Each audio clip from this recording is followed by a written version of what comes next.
Hello and welcome to episode 11 of Playing Pretend with me, Chris McIlvenny. This week I am joined by Aiden Brooks. He's one of my old tutors from drama school. He's hilarious. He taught me clowning, red noses and all that jazz. He's a legend. You're going to love it. This is Aiden Brooks. Okay, Aiden, thanks very much for being on the podcast. How the hell are you? Oh, mate, I'm good. I'm a little bit like Zoom fatigued, not with something like this, but I'm teaching online at the minute, so it's like just get me back in a room, get me back in face-to-face teaching is so much better than online. Yeah, I can imagine, especially with what, like, because you used to teach me in Arden. How do you do it on Zoom with what you do? I've had to learn how to teach properly. I've had to adapt to what I do massively, and I think there's a bit more context in what I'm teaching online as opposed to what would be the practical lessons, which you were obviously part of. And it's just hard. I find it really hard. Yeah. But we're coming to the end of that now because we're going to be back in face to face next week. Yeah. When are you? Really next week. Amazing. Yeah. That's class. Yeah. They offered us to come back from the 8th, and then they didn't have everything in place because the government kind of released the information. Let's say they didn't give us much chance to prepare. Standard. But the staff and student kind of kicked back and said, "Listen, we think we can make this work. Let's get as many people as we know as we can." You know, amazing. That's what we've done from now. Brilliant. Yeah, because what would be like the subject that you teach? Okay, so what happens at the Arden is you go in with maybe a specialism, and so my specialism when I came to the Arden first was kind of comedy. So I'd go in and I'd teach clown, and I'd teach physical comedy, and I'd teach sort of things around that area. But then what happens as well is that you start chatting to other tutors, and then like for example, now I teach exclusively on theatre and performance. I don't even teach on alarm anymore. Oh, really? And obviously you were on alarm, weren't you? Mm-hmm. And theatre and performance sort of poached me just to do a few classes, and then they just kept offering me more and more hours. And the things that I'm teaching now are things that I've done in the profession, and I've just learned so much teaching as well in terms of the student-teacher relationship and like the work that I have to do to prepare for it. Because if I'm going to teach someone, I need to know the ins and outs of it so that I can help you get to where and a good level. answer any questions that we would maybe have. Funnily enough, when someone asks me a question, if I don't know, I'll just tell you. You know me, Chris. I won't lie. I'll say, listen, let's go find out. Let's go see together. Let's find out what that answer is. Yeah. What do you know what I loved about the Arden was that it was you, all the teachers had experience in the specific field that they were teaching you in. Like the likes of Rachel was like radio, and she had worked on so many different radio dramas. Jim, Marie, Paul, all working actors still. Yourself doing comedy. So were you an actor that got into comedy, or were you a comedian got into acting? What way did it work? I've kind of gone full circle because I was an idiot from a very young age that wanted people's laughter, wanted people's attentions. And then when I saw Jim Carrey in The Mask and Ace Ventura, I was like, oh my God, I can make a living out of being a knobhead, basically. Yeah. And after that, I kind of went back to school, and actually, this is a bit embarrassing. I wanted to be an archaeologist, and when it came to, I know it's a very odd profession to like know that you want to do that at 13, but when it came to choices, I picked graphic design because I didn't know the difference between an archaeologist and an architect. Right. So I thought that picking graphic design will get me a leg up in archaeology. That's so yeah, really stupid. And then you seen Ace Ventura, and you were like, "Am I able to do detectivism? Is that on your prospectus? No, okay, I'll stick with the archaeologist." But I did drama as well, and I didn't. I mean, coming from a very working class town like Halifax, West Yorkshire, with no family involved in the arts whatsoever, I didn't even know it was a career option. I just didn't know that. But my mum is incredibly supportive of all the children, just to say kind of, look, what do you want to do? Go do it then. Don't worry about what other people say. Because I don't think my dad's ever got it.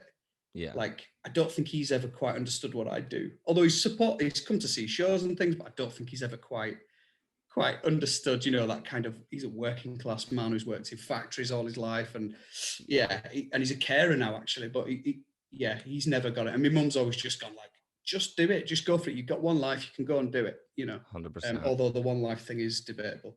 But yeah, I did okay. I did all right at drama, and then I actually, as soon as I finished school at 15, but not because I dropped out, but because my birthday's August. So when our schools finish, I had to not drop out. I'd finished, and then I went and I was a butcher's apprentice to begin with. Right. And I absolutely hated every second of it, but not because of the people. I loved the people there. Dorsey's Butchers, Halifax Borough Market. Shut up. But I just knew I didn't want to do this for the rest of my life. But Stephen Dorsey, the butcher, used to say to me all the time, like, you've got something I can't teach you. He said, I can teach you how to cut meat up. He said, but you've got the gift of the gab. Like, you're selling people more product because you've been affable or an idiot or whatever it is that the old ladies wanted me to be. I'd kind of just take on that role. Yeah. As a butcher's apprentice, like, what ways it work? Do like a full carcass come into the butcher's and you have to cut it up into steaks?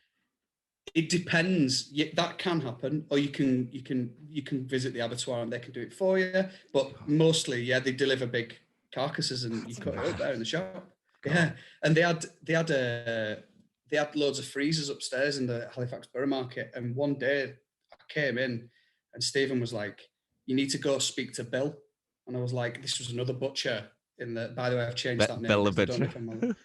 I've changed that name because I don't know if I'm allowed to mention him. But anyway, and I said, "Oh yeah, cool." He said, "You left one of his freezers up and you've destroyed like 450 pounds worth of meat." Oh God! I was like, "Oh, I left the freezer doors were like that. You could just let them go and they'd drop." Yeah. So I was like, "How have I done that?" Anyway, I went to see him and he was sharpening knives, and he was just like, "Yeah, sit down." And I was like, "Oh, Stephen said I had to come and talk to you." And he was like, "Yeah, you do, yeah. Where's my money?" And I was like, I can't afford £436. And he went, "Well, you're going to have to work it off then, aren't you?" And I was just like, "Oh my God, I've just left school. I'm scared. He's got a knife." And I was just like, "Yes, I'm picturing Daniel Day-Lewis in Gangs of New York here. That's him, yeah. That's definitely him. Imagine that without the tash. Oh, and then eventually he sort of cracked up and said, "Listen, it was an honest mistake. We're not going to..." And he said, and it wasn't £436. He said, because I would be after you then. Yeah. So yeah, it was all right. But on one of my breaks from butchering, I went up to a local college, which is the Halifax School of Integrated Arts, which then became Calderdale College. And I went up with a bloody smock on, like I'd been working. So I went up and I just went to the reception and said, "I want to do performing arts." And the woman looked at me as if I was like, "Oh my God, is You're this an covered in blood." Yeah. I want to do performing arts. Yeah. They said, they must have thought I was an outpatient. And they said, "Oh, well, we'll call Neil Horsfield, the guy who ran it at the time." And he came to the front and he didn't even bat an eyelid. He just took it as, "Oh, this kid wants to do drama." Anyway, he showed me around and basically said, "Oh yeah, you can start in September." And I was like, "Oh, do I not need to do anything else?" He went, "Well, no, you're all right." Nice. So that was my in to kind of performing. And at that point, I think I wanted to be an acting actor. I wanted to get script and I wanted to learn parts and I loved the Stanislavski methodology. I loved the Lee Strasberg school of inhabiting and really getting into your teeth into a character. And I listened to the Kieran podcast with yourself, and you mentioned Dr. Faustus. That was the first ever proper show I did. Oh, really? Was Faustus, and I played the knight. Now I'd never even stood on stage before that day, and the nerves, like I thought I was having a heart attack. Was yours as sexy as ours though? Like we had girls crawling in between our legs and stuff. No, my Uncle Sean was in it as well because he decided he crawled in between your legs. He crawled between his own legs because he could do this weird thing where he could put his legs above his shoulder and walk on his hands. That's unbelievable. So it wasn't sexy. No, it was freaky. But I just remember coming off stage that first time we did Faustus, and I was shocking. I was terrible. I didn't know what I was doing, but I came off and went, "Oh God, I want to do that again. I want to be in front of an audience. This is me. This is what I want to do." Yeah. And that was the start. The 3 years that preceded, because it was only a 2-year course. It was a BTEC, but I stayed a third year for no reason other than I'm not fucking leaving. and yeah, basically because I didn't know what was after that. I think I was a little bit scared, and they were like, "You can do this like pre-university course thing," you know what I mean? And I was just like, "Yeah, let's do it." And I did we did all kind. Like by the time I got to my second year, you think about the progression I made was amazing for me when I look back, because the first thing we did was Faustus, and I was terrible. But by the end of my second year, I was playing Romeo, which I know you've also done. I did. I've seen you in it. In second year as well? In second year. Yeah, but this is my second year at college, so I'm 18. Oh, yeah. And I that was the first time I had anxiety and panic attacks. Yeah, because they gave me the script and my highlighter ran out of ink. Because there were that many. It was unabridged. You were doing the full thing? We did the entire thing. Oh God, why? From beginning to end. I mean, by the way, Neil, who directed it, did end up taking massive chunks out because, as we know, Shakespeare likes his own voice, and rightfully so. Yeah, of course, he has a good voice. That's crazy that you did the full, well, kind of close to the full version. We started off, we started off as unabridged, but then we ended up cutting a lot. Yeah. See, it was so funny when we were doing Romeo and Juliet. Like, I don't know why. I just have I was never good in school. I never revised, and even if I tried to, I couldn't learn anything. But lines, like scripts, in there, no problem. And with Romeo and Juliet, it was like, yeah, and it kind of helped me because it kind of had a rhythm to it, and I was like, geez, this is a lot easier than I thought it was going to be. Whereas other people kind of struggle because of the language. The iambic pentameter. The iambic pentameter. Yeah. What am I saying here? Iambic pentameter. Yeah. Jesus. And it does help you learn your lines when you learn that. Yeah. The other word stressed. It does. And Shakespeare, once it's in there, it's very difficult to get rid of it, isn't it? I've only had that with a few other players. One of them was Clockwork Orange, actually, which we did which is half. It's like a Russian slang called nadsat mixed with an English, right? And some of the language in that is just phenomenal, and that still stays with you for years and years after. Yeah. It's crazy, because for drama school auditions, you have to do a Shakespeare monologue and a contemporary monologue, and I still to this day have never read King Lear, but I did Edmund the Bastard speech from it.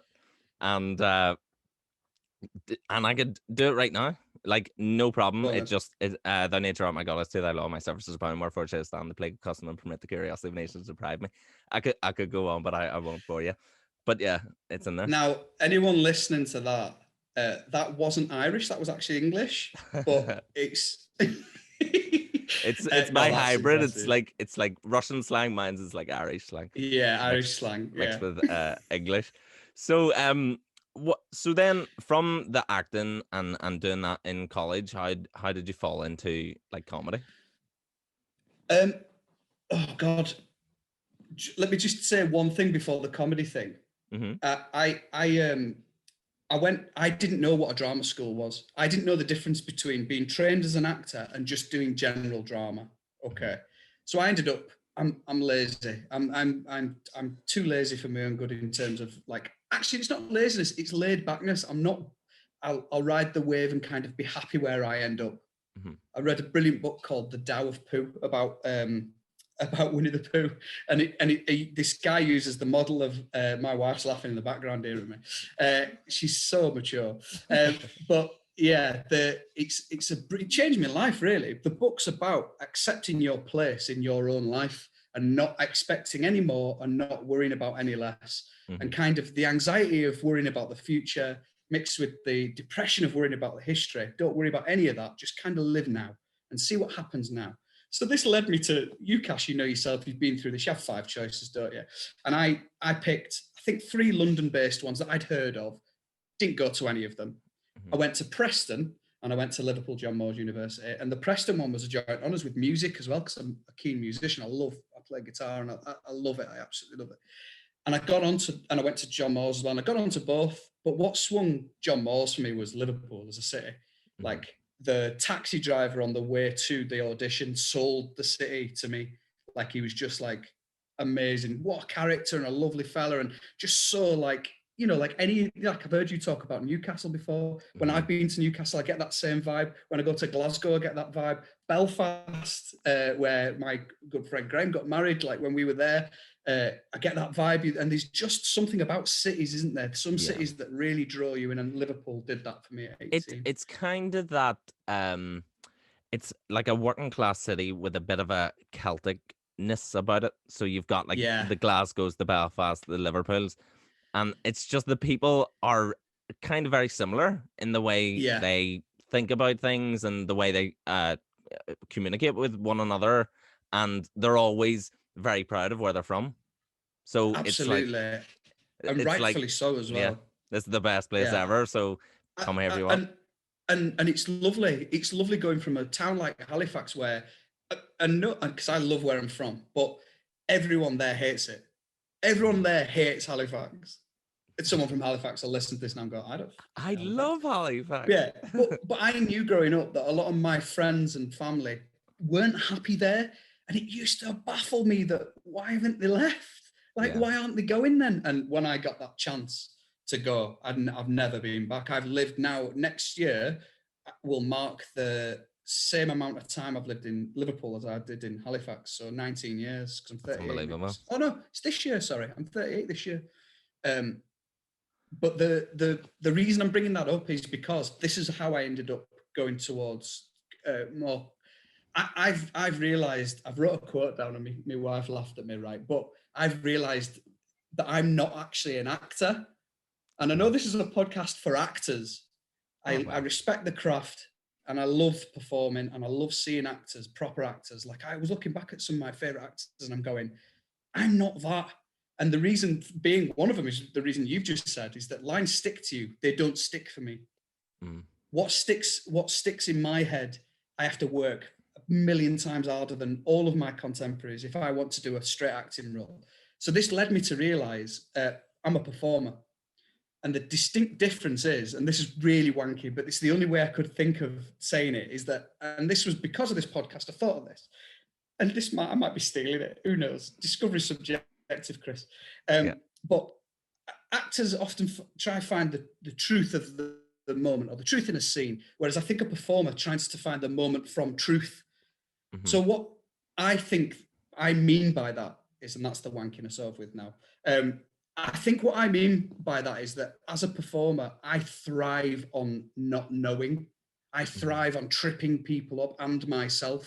I thrive on the electricity in a room of not quite knowing where it's going. And the best actors in the world do that from the script. I've never been able to do that from a script. I can only do that through improv or clown or street performance or whatever it is. I can only get to there. I watch so many people as I've grown up and I just go, fuck, that's electric what you've done there. That's electric. And a lot of these people disappear and never do anything again. You know, there was a guy in my college called Shane, and he just, I don't know where he is now, but he was just, for me, he was just electric, you know. So that's what I would consider the difference. Yeah, absolutely. I always wanted to be an actor, but when you're young, you don't really know what that is. You don't fully understand what it entails. You're like, you watch a movie and you're like, I would love to be in that. Or you go see a show and you're like, I could do that. And then when you start to do it, you're like, shit, this is very, very hard. And like at the start, very few people are amazing at the start. No one's amazing at the start, unless you're like Al Pacino or something. But like it's a very hard thing to like try and push yourself forward, because you're like, I'm shite at this, and yous are all way better. What am I doing here? But the thing that kind of drove me was like, well, I'm better at this than anything else, so I may as well work really hard at this and make myself better than try and be mediocre at other different things.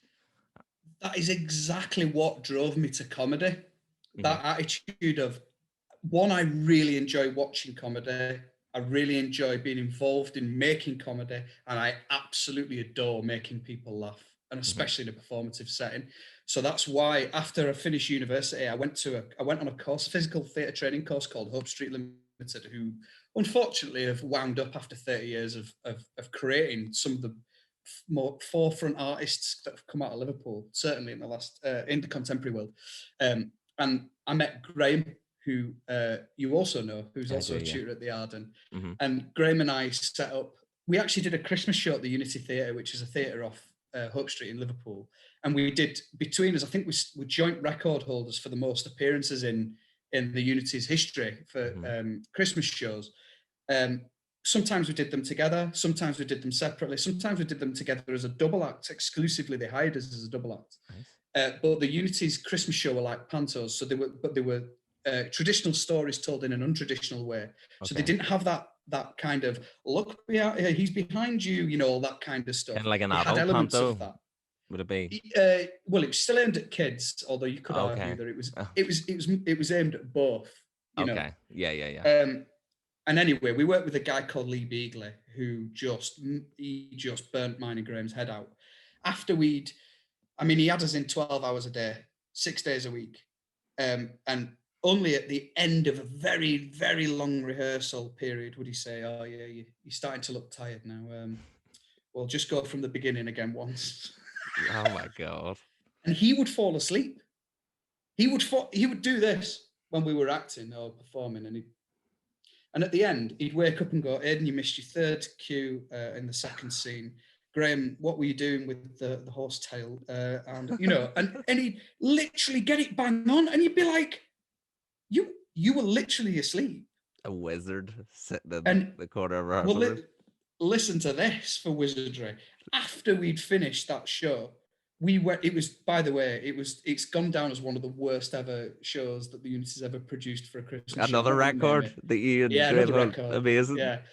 And he produced a script that had been annotated and drawn on, and he said, I wrote this last summer, and it was our show, but it was a devised piece. So he led us into his world and recreated a script that he'd already done.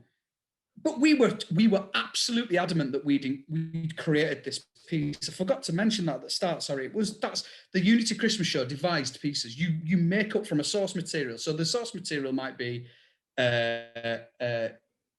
it might be a well-known story like Pinocchio or what else have we been in? Anyway, Emperor's New Clothes, you know. And we take the source material and we do our own production of it. And there's only 6 actors. Actually, that went down to 4 because of funding. And you do 54 shows over, say, 3 or 4 weeks. Like, it was intense. Yeah, it was intense, but amazing. And yeah, he did. He just produced it this one night. That's mad. And he just threw it on the table, like, But he went on to say to Graham and I, you two need to work together. You need to go away and do something. And we were like, what do you mean? And he's like, I don't know. He was like, you've got a spark between you, and you need to harness it and go on and try stuff. So Graham and I were like, after that, we were like, well, we've got nothing else to do. What are we going to do? Go get a job? You know what I mean? No. Although, by the way, I have literally worked in bars all this time as well. So I was working on the side as well. I've made myself sound like a right bum then, didn't I? But we did. We got together, and Graham and I started discussing, and we both realised we had a sort of an affection for double acts. We loved your Morecambe and Wisers and your Hale and Pacers and your kind of like proper traditional old school vaudevillian almost double acts. And there was a company in Liverpool at the time actually called Big Wow, who were slightly older than us, but were making the kind of work that I wanted to make. Except they had a writer called Bob Farquhar, who you may or may not have heard of, but he's quite a well-known, he's a very talented writer. But yeah, these two guys, Matt Rutter and Tim Linsky, and we knew them. So we just kind of picked their brain, and they just were like, listen, if you enjoy it, just go and do it. Like, don't worry about the advice. Don't worry about people telling you, oh, you're never going to make any money. If you're in it for the money, you're in the wrong game, kind of thing. you know, them two had been to Edinburgh for sort of 5-6 years on the bounce, and every year the BBC had shortlisted them for a radio show, but then they never quite get there.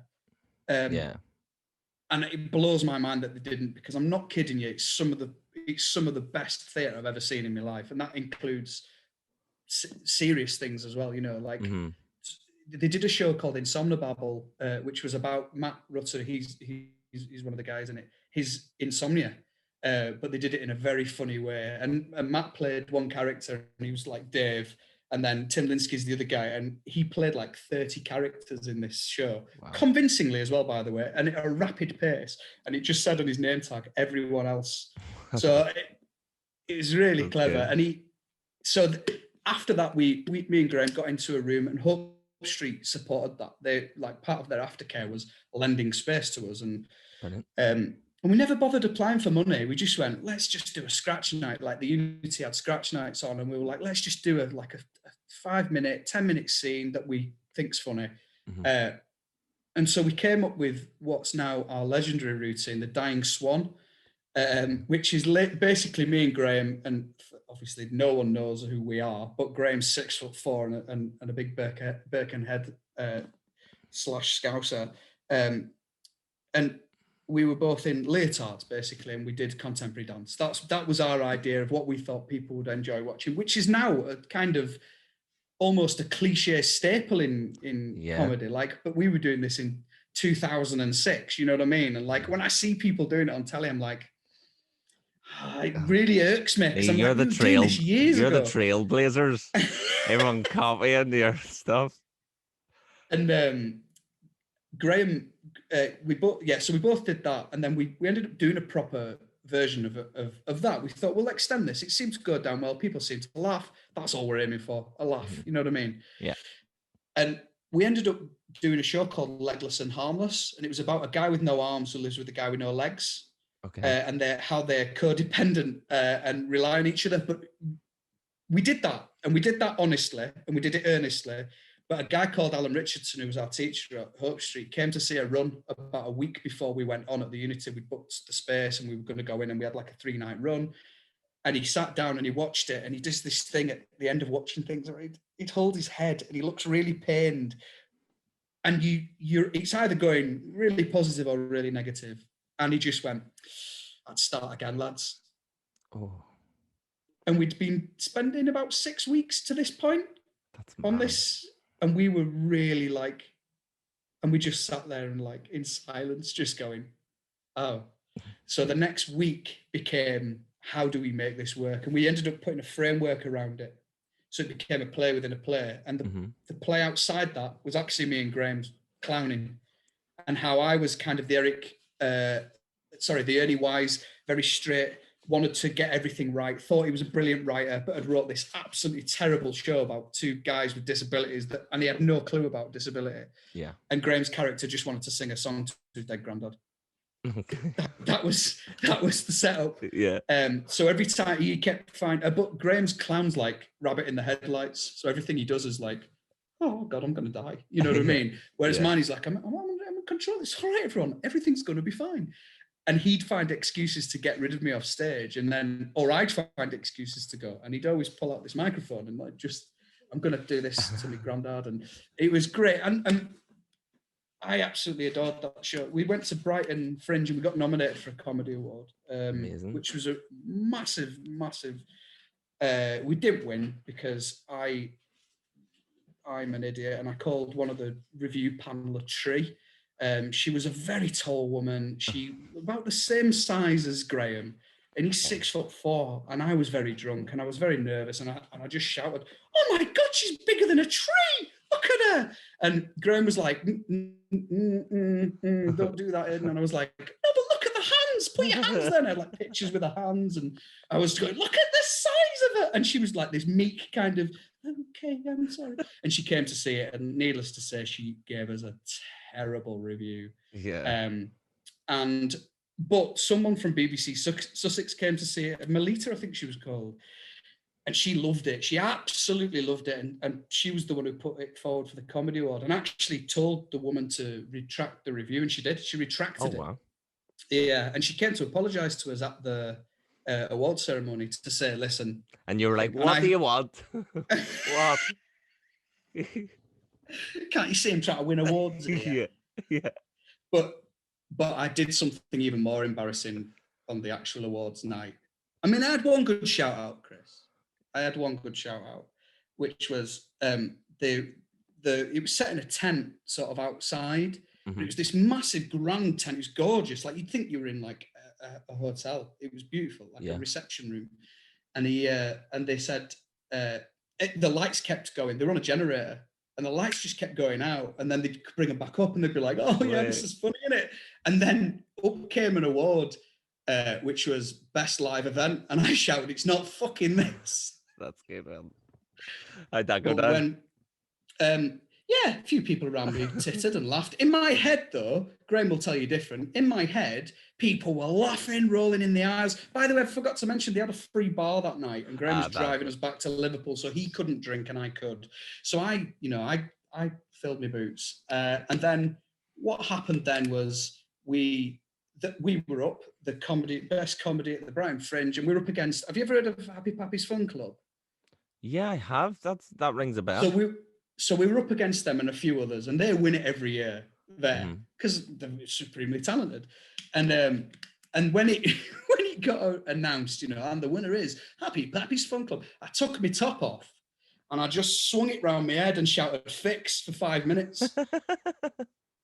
So yeah, our other friend Joe Shipman was with us as well, and he was also drunk, but not to the point where he could join in. And I think at that point I had everyone on my side, but as soon as the moves came out, they were all they're not about that indecent Aiden, exposure in the tent.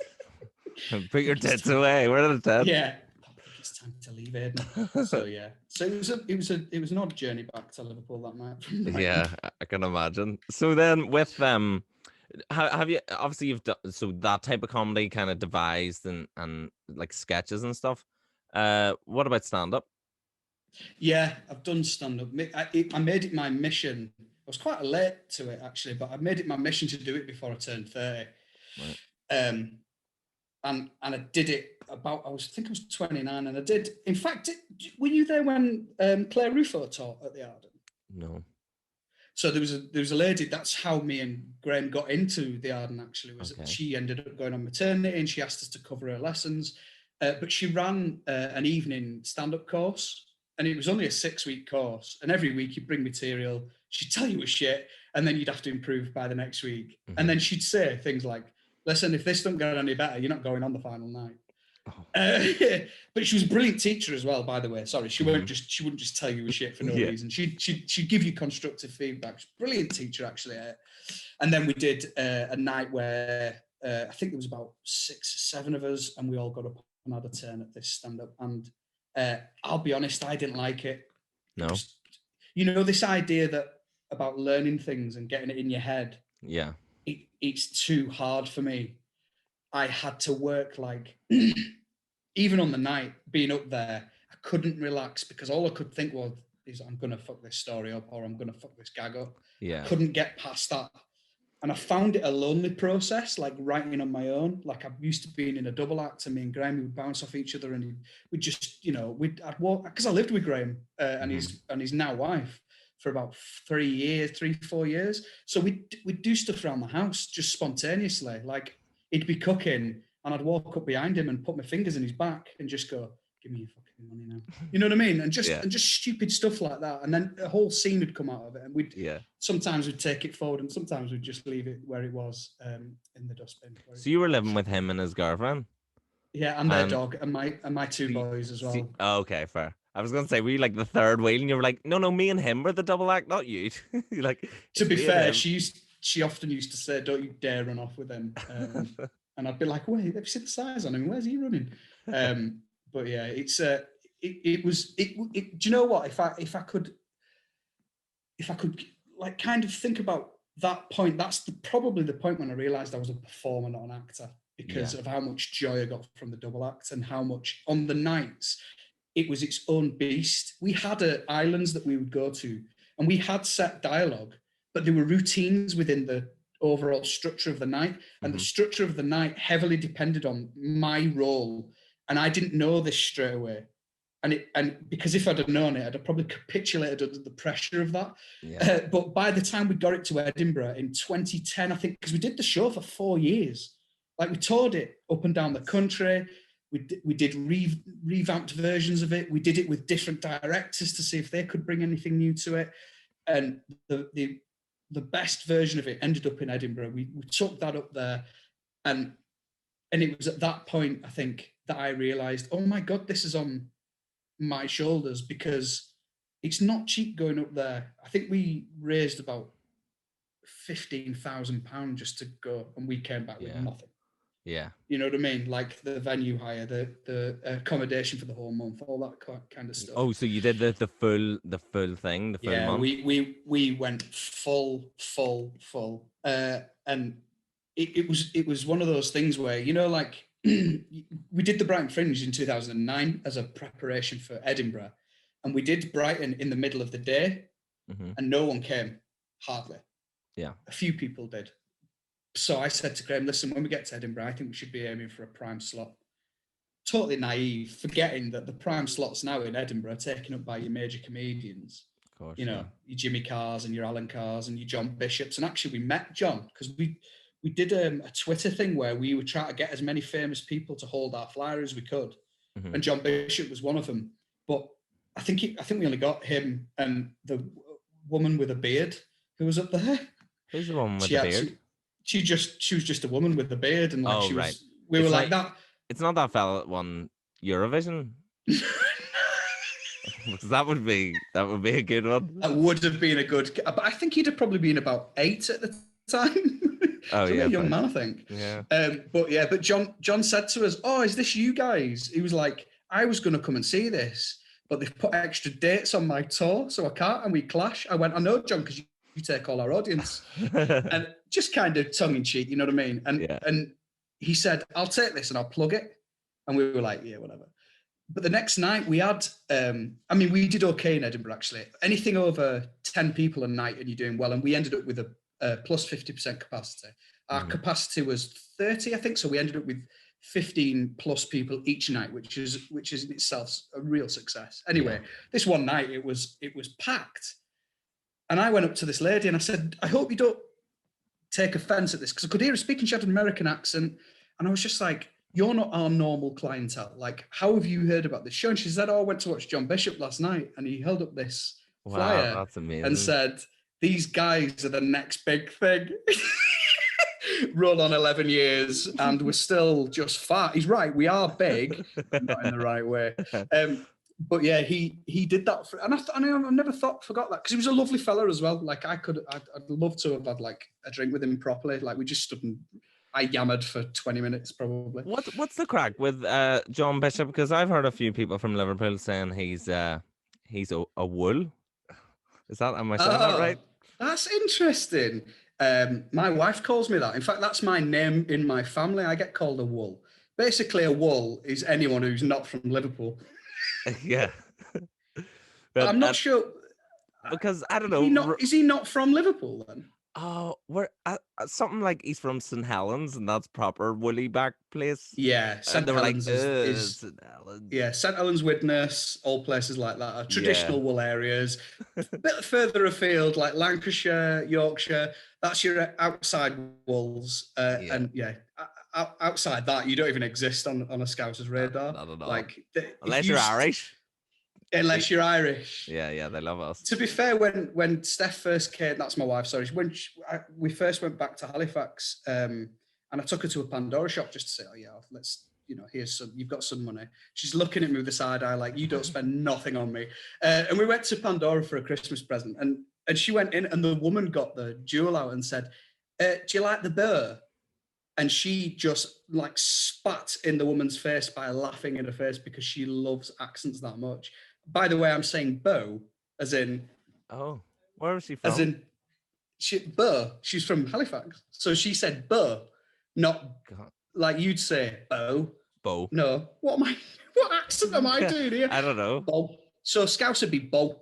Yeah. That's a nice bow. Yeah. How would you say it? Bow. Bow. Yeah. And I'd say bow. And so this, she's laughing now. This girl came came with this ring that had a bow on the top and said, "Do you like this bow?" And she just lost it. Anyway, sorry, that's such a sidetrack, isn't it? How did we even get here? What are we talking about, Chris? We went into Pandora's box. John we just got Bishop lost. Wall. Yeah. John Bishop Wall. Yeah, that's what it was. So maybe he's not traditionally from here. Maybe I don't know. There's potentially something wasn't right. There was some Scousers that were like something wasn't right. Yeah, there's something up with them. I don't know what it is. Yeah. So obviously now you teach in the Arden. How long have you taught in the Arden for? 7 years in January. Wow. To be honest, mate, like as much as I loved like the acting for TV and radio and doing the Shakespeare stuff, your class, for everyone in our class were like, yes, Aiden on a Thursday, here we go. It was, mate, honestly, it was the best. That was because lovely. it was an opportunity, because obviously the other classes can sometimes be quite serious and really deep. It's like emotions and emotion memory and when did your first dog die? And you're like, oh, and then where's yours is like, where's yours is like, just find the funny, be funny, and we would play games and do clowning, and it was interesting because it was massively out of everyone's comfort zone. Yeah. But because you didn't care if you were making a dick out of yourself, we didn't then. You were like, well, if he doesn't care, then let's do it. He's meant to be in charge. Yeah, and he's exactly. telling me to. Well, one of the things that I learned with alarm students specifically was exactly that. It wasn't hard to convince them that it's okay to be foolish. Mm-hmm. I think as soon as thought enters clown, it kills the complacency. Complacency kills the clown. So as soon as thought enters clowning, you might as well sit down. Yeah. Because it's not about thinking; it's about acting and reacting. So it's about setting up games and finding the game and seeing if the audience is enjoying it, and then continuing that game. And then when they get bored of that, get rid of the game and find another game. You know. And I did. I think alarm students specifically, like. Definitely. Alarm, by the way, is acting for live and recorded media. We don't go, we're an actor. In fact, I think they're changing the name to just acting and TV, I think, so that people stop getting confused. Yeah, because alarm, people would walk about with hoodies with the Arden and alarm on their back. Stay away from that guy. But they did.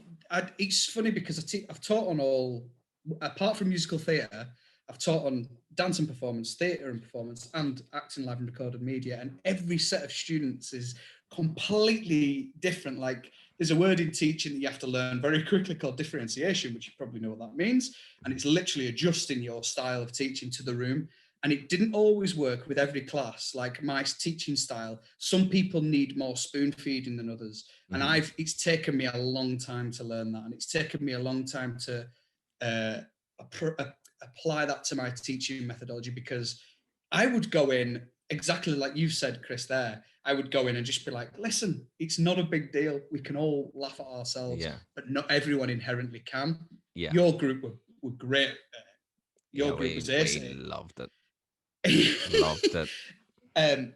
But not every student does. So like they might be at a level where, and we've got to remember it's undergraduates, so they're not as of yet professionals, and they might never use them skills again. Although I would argue that it's impossible not to use those skills. There's two masks for a reason. Yeah, a comedy and a tragedy. It's not just a tragedy, which I think we've put a lot more onus on tragedy than we do comedy, because comedy is seen as, if you do it correctly, this is the struggle with comedies. If you see someone do it correctly, it looks easy. So therefore you think they haven't worked hard. Yeah. And so therefore you think, but when you see someone emoting or taking you somewhere emotionally that's in a negative place, they look like they're acting their arse off. Yeah, 100%. Don't they? So you put more. I think people put more stead in that than they do comedy, and it's always irked me that, because I think that they're equal skills, not one above the other. 100%. If you can blend them two things, then you're onto a winner, aren't you? 100%. Like you said, that like when comedy's done well, it looks so easy. I always use the example of, I don't know if you've seen, it's a Live at the Apollo set by Jim Owen. And no, I don't think I've seen so it's like so good. Like it's so simple. Like what he's saying is so simple. And he's like, eyebrows. I always feel like eyebrows are really important where your eyebrows are. You should be like aware of where your eyebrows are when you're asking certain questions. Like, do you know where the toilets are? Like, you can't Oh, go. I do. You know You where the just toilets are? yeah. Like that. And you're like, and then he goes, he's walking around the stage and he's like, sorry, I'm just trying to find where the funniest part of the stage is. And they all laugh and he goes and goes back to that place and they all go crazy. And I'm like, that is so simple, but he's mastered it. It's genius. And Well, yeah.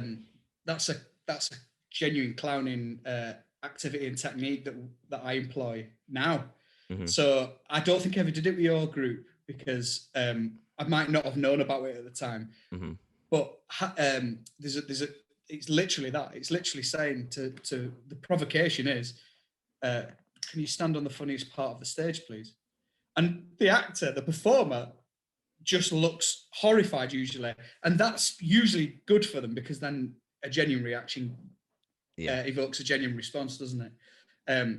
Just while we're on this exercise thing, I think I remember with you, Chris, you and I can't remember who else was in your year. It's my favourite clowning exercise that I love doing, and it's getting people off two wings, make sure that they can't be seen, and I have a drum, and I'll say, enter the space with the energy of a nuclear bomb when you hear the beat. Do you remember this? No, I don't. Maybe it weren't you, Chris, but it's one of my favorite. I remember you being really good at it, so I don't know why I've Well, got it that must in have my been me head. because I Yeah, it am must have really been you, good. yeah. But it's just such a simple game. But the play becomes, when am I going to hit this? Because if you hit it when you're just talking mid-sentence and they don't come out with the nuclear energy, they just look stupid, like, oh. Whereas if they come out flying out there, then you just stop them and go, that's too much. Yeah. And then So there's loads of games. Yeah. I love them games. God, I wish we could be in places. I might go to Arden again for another 3 years. Yeah. Well, my favorite time. Chris, go find workshops by practitioners like that. Go find that. Yeah. You know, I think when you do your training, not everyone, but I think some students take for granted that the lessons that you're getting in there, I mean, obviously you're paying to be there, but they are there for you to take advantage of. And it blows my mind when you get students that don't turn in for like nearly 50% of their course. Like the likes of like Alexander technique. People are like, I'm not coming in just to lie on the floor and sleep. I'm like, that's not what it's about. Like it's all to be aware of your body and stuff. And they're like, I just love coming in and falling asleep. I'm like, yeah. For the first couple of weeks, I was like, oh yeah, you get to sleep in this class. But then Anne was just so good with us and was just like, no, like just like make use of this. To me, that's the difference between just kind of a straight actor and contextual actor. So a contextual actor for me will find more depth in the words on the page because they've been taught to understand how to deconstruct it. Whereas a lot of actors who, it annoys me this, but a lot of actors that call themselves instinctual, it means they're lazy to me. It means they can't be asked doing the work. So they're just going to turn up and do whatever they want to do. So like this idea that someone can do the same character in every film, but they're different, or really bugs me. Yeah. Not that I'm saying that you have to be a character actor and you have to be like Daniel Day-Lewis and live in it for 7-8 months. Yeah. I'm not saying that, but it does bug me that some people think the craft is literally learning your lines and standing and hitting your marks. Yeah. You know? That's the easy part. That's the bare bones of it. Learn it. Because a lot of people do think that is all it is. I'm like, oh no, that's the easy part. You do that in school in a nativity. You learn your lines and you know where to stand. But when it comes to like really doing it, it's the meat. To quote Paul Broughton, it's the gravy. It's the gravy. Yeah. Brilliant. Oh, sorry. Go on, Chris. You're going to stop me. Go ahead. Go ahead. Absolutely. I just talk so much. You have to stop me, Chris. You're fine, mate. I was just going to say that we're slowly but surely coming running out of time. So I just wanted to ask you, is there any advice that you would give for any performers, actors, comedians funny people, silly people. I mean, people will look at my career now and go, "Well, why are we listening to him? He's done nothing." But I promise you, I have. And the reason that I haven't maybe pursued it as much as I would have wanted to is because I had family, and now I've got family, and I can't take myself away from that willy-nilly. I've got to. That's why I teach now, because I love teaching. But yeah, my advice would be there's loads, but would be listen to everything, but don't take everything on board.